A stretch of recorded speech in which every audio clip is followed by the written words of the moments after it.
Salam sejahtera Bapak Ibu Saudara yang dikasihi Tuhan. Ketika Matius menutup Injilnya, ia menutup dengan kisah seputar hilangnya mayat Yesus dari kuburan. Matius mencatat perbandingan dua teori dari dua kelompok saksi mata tentang hilangnya mayat Yesus tersebut. Teori yang pertama adalah bahwa mayat Yesus telah dicuri oleh para murid, dan ini disaksikan oleh para prajurit penjaga kubur. Tentu saja teori ini teori palsu yang berasal dari imam kepala orang-orang Yahudi. Lalu bagaimana caranya para imam kepala itu menggerakkan para prajurit penjaga kubur untuk berbohong dan menyebarkan berita itu? Yaitu dengan memberikan mereka banyak uang yang akhirnya telah membungkam para serdadu itu untuk menyatakan kebenaran bahwa sebenarnya mereka telah melihat malaikat yang turun dari langit dan kemudian menyatakan bahwa Yesus telah bangkit. Saudara, teori yang kedua yaitu jika para prajurit menyebar berita bahwa murid-murid Yesus telah mencuri mayat Yesus, tetapi para murid justru sebaliknya. Mereka menyebarkan berita bahwa Yesus secara faktual benar-benar telah bangkit dari kematian. Para murid menyebarkan berita itu karena memang mereka adalah saksi mata yang menyaksikan secara langsung bahwa Yesus itu sungguh-sungguh telah bangkit.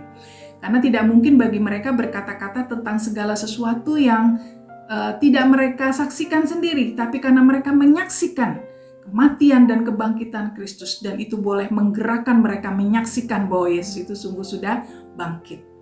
Nah, saudara, mereka adalah saksi mata, dan kemudian mereka menerima pengutusan daripada Kristus sendiri yang telah bangkit itu untuk mereka memberitakan kebangkitannya.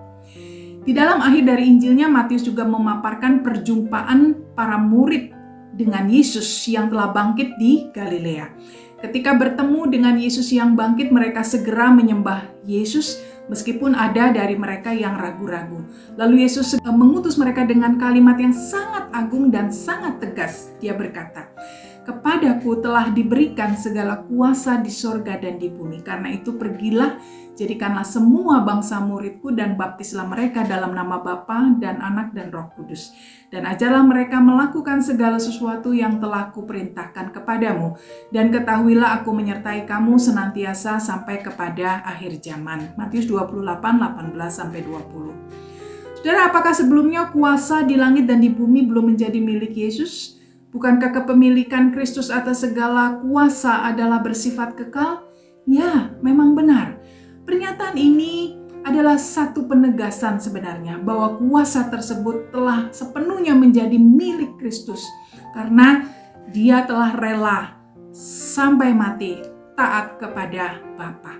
Ketaatan inilah yang memberikan Dia tahta dan kuasa yang jauh lebih besar daripada Daud. Bukan Daud yang bertata atas kerajaan Allah sampai selama-lamanya, tetapi Yesus Kristus, Anak Allah. Maka Yesus telah bangkit segera, Dia menduduki tahtanya yang berada di sebelah kanan Allah di surga. Saudara, sebagai aplikasi, apa yang para murid saksikan tentang Kristus, kuasa yang telah diberikan atas diri mereka, lalu menghasilkan iman yang sejati. Sehingga segala kesulitan yang menghadang tidaklah berarti bagi mereka dibandingkan dengan keindahan menjadi murid Kristus. Iman itulah yang kemudian menggerakkan mereka menjadi saksi bagi Kristus sampai akhir hidup mereka. Apakah berita yang indah dan benar ini telah menggerakkan juga saudara dan saya? Rindukah kita menjadi saksi Kristus sampai akhir hidup kita?